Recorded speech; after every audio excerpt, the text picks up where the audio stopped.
reason out of the 4 reasons your toxic or narcissistic ex is still reaching out to you, they're still contacting you, is because they want to maintain access to continue the control.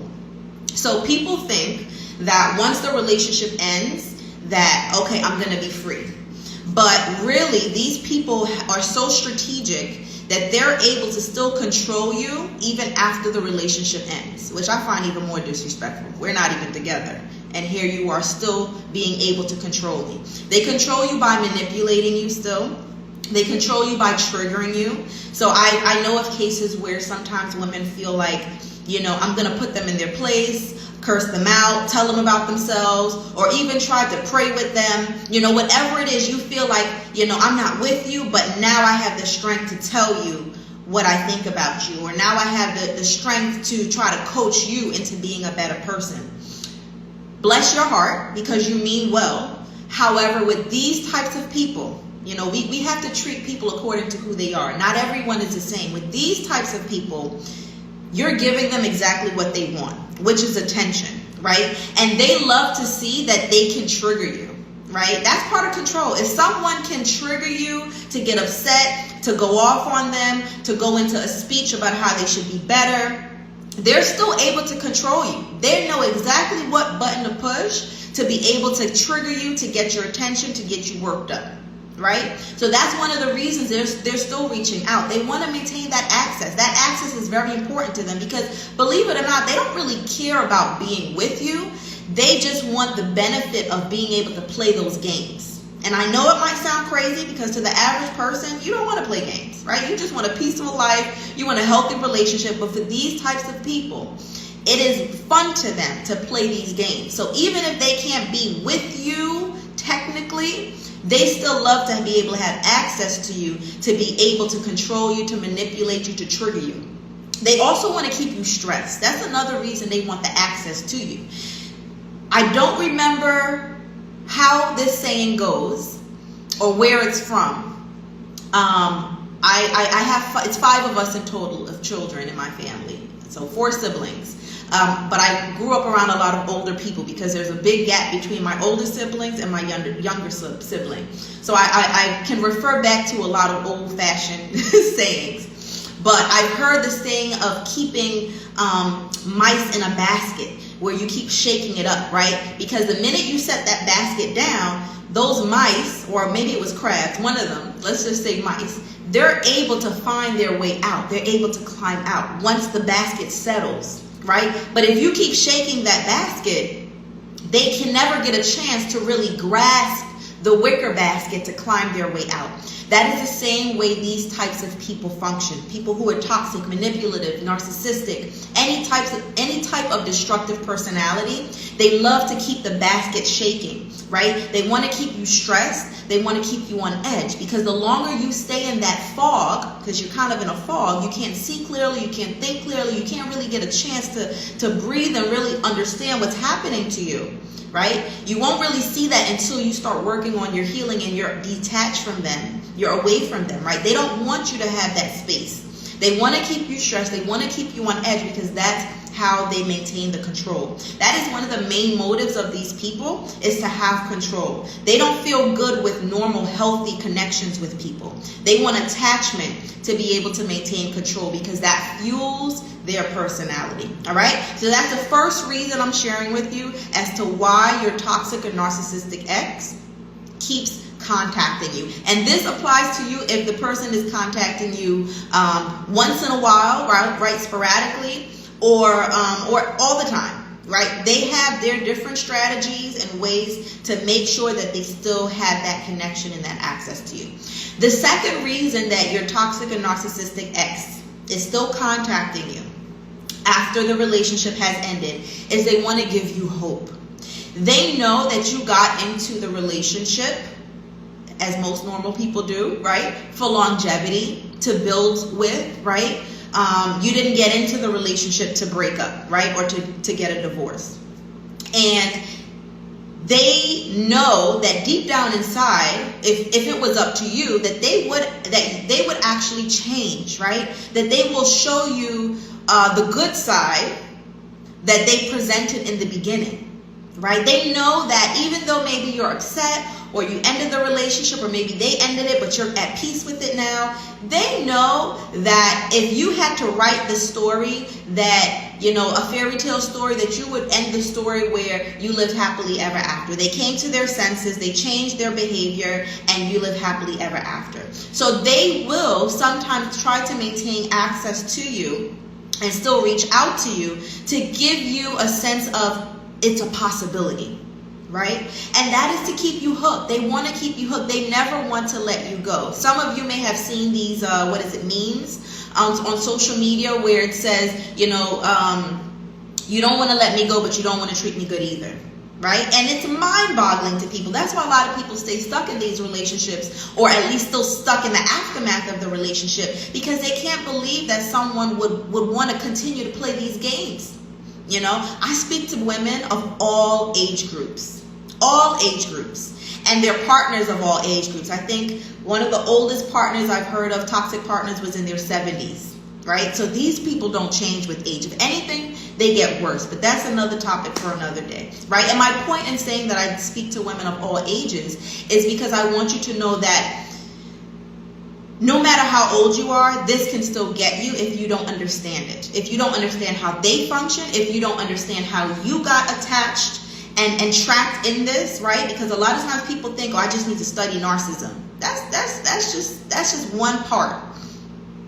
The other part is studying yourself and understanding what parts of you that got you there, what parts of you kept you there, and what parts of you do you need to shift and change in order to make sure you don't attract and end up in those types of situations again. All right? But all in all, they want to keep the hope alive. They want you to keep the hope alive. Okay? So for those of you who are just coming in, welcome, welcome, welcome. We are talking about 4 reasons why your toxic or narcissistic ex keeps contacting you. That applies to you if you are coming out of the relationship and they're starting to reach out more than normal, seeming to care more than normal, or if you've been out a while but they are still reaching out to you. Okay? And I am the founder of Thrive. For those of you, if you see comment ready to join the community there, the community I'm referring to is Thrive. That is where I provide coaching. I know I get questions sometimes on how to work with me in coaching. I provide coaching services within my community called Thrive. That is a $47 a month community. It's a no-brainer price to get coaching nowadays. But it also offers courses in there, master classes, and everything is pretty much at your own convenience. Right, so it's a very flexible, supportive community. So if you want more information on that, just comment right below, and I will go ahead and DM you all the details to it and a link if you decide to join. So the third reason, let me see if I have any questions here. Hey Zoila, welcome, welcome, welcome. It's mind-boggling. I have someone saying it's mind-boggling to understand how people can be so mean. It's hard for sensitive people to not defend them even though you know it's so unhealthy. Do you have tips for this? We always tend to see the good in them. Yes, so here's the thing about sensitive people seeing the good in people. The way I work with my clients, I do not advocate for being hard, turning into a hard person, turning into a cold person, changing who you are. Remain that warm, sensitive person that you are, the person that likes to see the best in people and pull out the best in people. Continue to be that person. What I do teach my clients to do is to become wise with your kindness. Use discernment with your kindness. You can be kind and wise. Kindness don't mean that you need to be foolish. Right? If you see a rattlesnake outside your door right now, you are not going to pick it up and say, oh, let me bring you in the house. You might be lost. Let me take care of you. Because you know that rattlesnake is dangerous. Does that suddenly mean you're not kind anymore? No. You're wise because you know what you're dealing with, right?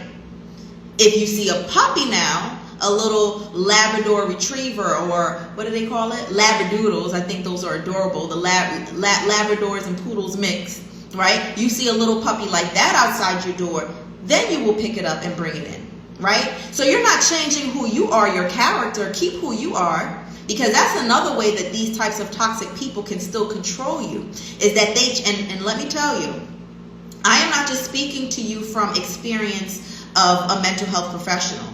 I am speaking to you also from experience of someone who has been in a 10-year toxic relationship. Part of it was marriage even. And I'm also speaking to you as someone who has learned within my own family, people who have been very close to me, and I have been able to hear how they think, because sometimes they will spew out, if that's a word, they will spew out, how they think, and they will brag about how they treat people, right? So I lost my train of thought. Where was I going with that? Yes, so you do not want to change who you are. Oh, there it was. They love to see when you have become cold and bitter, even if you're not with them anymore. It makes them so happy to see that you are not the person you were before. Guess why? Because they're still controlling you. They're like, look at her now. She can't have any good relationships, right? I did that. That's a bragging point for them. I know it sounds crazy. I know. And if I did not live the life I lived and was exposed to the things I was exposed to, I would not believe it either. But that's why I do what I do. Because I want people to understand that these types of people really do exist. You're not crazy. These type of people really do exist. So to answer your question, Iris, it is hard to understand. My advice is accept the reality. The same way you will accept that a rattlesnake is more dangerous than a puppy, right? The same way you will accept that, you accept this. All human beings are not the same. We're not all cut from the same cloth. And we have to treat people according to who they are. But don't change who you are. Just be wise about who you give certain parts of yourself to.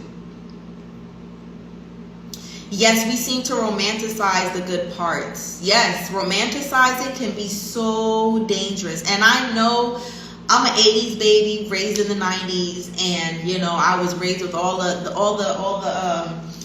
Princess Disney and everything. One of my girlfriends said, she said, Naila, Disney set us up. They set us up because we thought we were just gonna, live happily ever after, right? And I'm not saying you can't. You can. However, we just have to be more wise about it, right? And we can't romanticize something when we're seeing clear signs of something. We have to allow people to show us who they are. We have to back up and give them space to be who they are, right? And accept who they are. All right. So the next point number 3, reason number 3 as to why your toxic and narcissistic ex is still contacting you is because they want to soothe your loneliness and prevent you from getting in a new relationship. So in most cases, myself who was in a narcissistic relationship, women that I have worked with, most of the time, these are long-term relationships, right? Because women like us, we like stability. We don't get into relationships to just hop around and go from one to the next. We like stability, and they know that. They know that, and they know that we get used to having them around, even if the relationship was not healthy.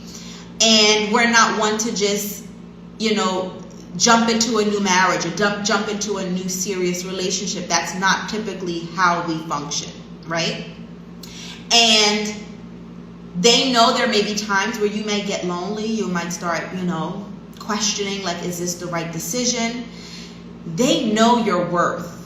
They don't want to see you giving that to anyone else. So they're going to hang around to comfort you a bit, right? Where you're not lonely. So those check-ins are, I'm just checking in to see if everything's okay with you.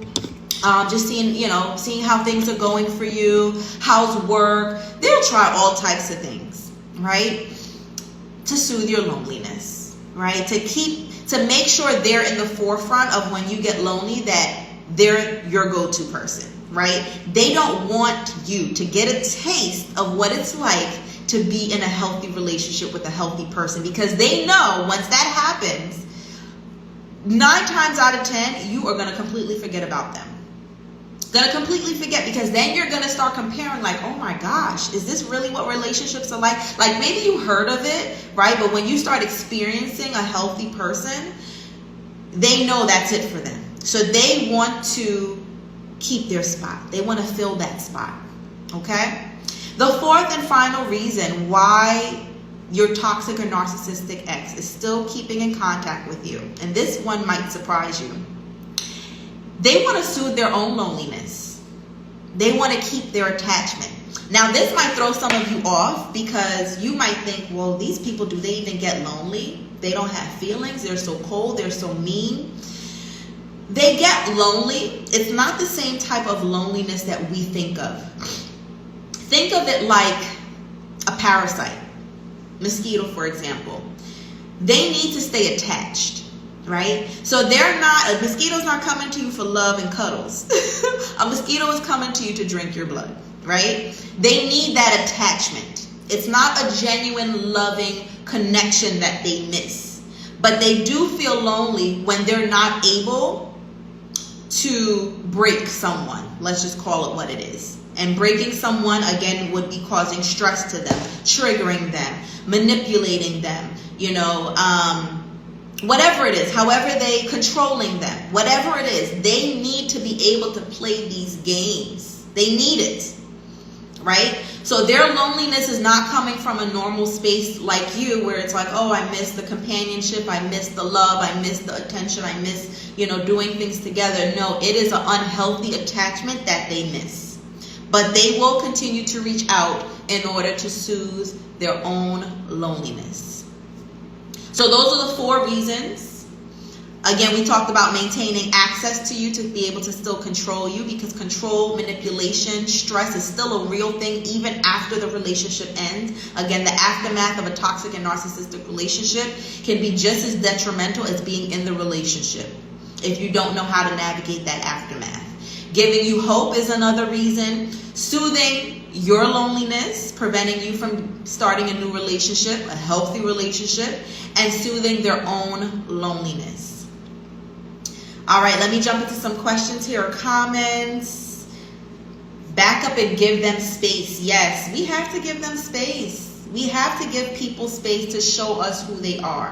And I learned that the hard way, because as a mental health professional, I'm all about growing myself and working on things, and I love to help other people do the same. Because for me, what is life if we're not growing? What is life if we're still the same person we were 5 years ago, even 2 years ago, right? So I'm always I'm excited, like self-help books, all of that just excites me, right?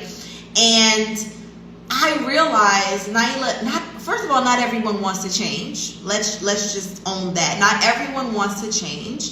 Some people say they do, but they don't want it bad enough. But when we're talking about these types of people that you would consider to have narcissistic traits, manipulative, toxic, anyone that has a destructive personality type that brings destruction to others, pain to others, ongoing repetitive pain, a lot of times these people don't want to change because it feeds their need. They have a need to break other people. That's what a destructive personality type is. They have a need to break other people, to bring other people down. And again, it sounds crazy, but the worst thing you could do is not believe it just because it sounds crazy, right? So we have to believe it, we have to accept it, and then we have to navigate this world, relationships, and people accordingly. I'm so glad that this was valuable to you, Iris. I'm so glad. So again, if you are in a situation like this, and you struggle with setting boundaries, because that's a solution. Let me just say that. A lot of people are like, okay, let's understand the narcissist. Let's understand why they're doing what they're doing, but then what? I've spoken to a lot of people who have spent a lot of time on YouTube looking at videos about narcissism, but they're still stuck in the aftermath. They're still triggered. They're still angry. They're still bitter. They're still afraid to trust other people. They're still afraid to trust themselves to be the right type of person. Or maybe they feel like they need to not harden up, right? That all comes from the aftermath of dealing with these types of people. Or they're still in contact with these people. They're still caught up in the drama and the chaos with these people, right? Or maybe they started a new relationship and realized they're kind of dating the same person, just in a different body, Right? So that all comes along with the aftermath of these types of relationships. So you may say, okay, Naila, you told me the 4 reasons of why this person is contacting me. Now what? I like that question, because I'm about healing and growing. And we can't heal and grow if we don't see what we need to do. We can't change them. It's good to understand them, but then what do we do? In order to combat this type of situation where they're still reaching out to you, they're still contacting you, you need to go no contact, and you need to maintain it.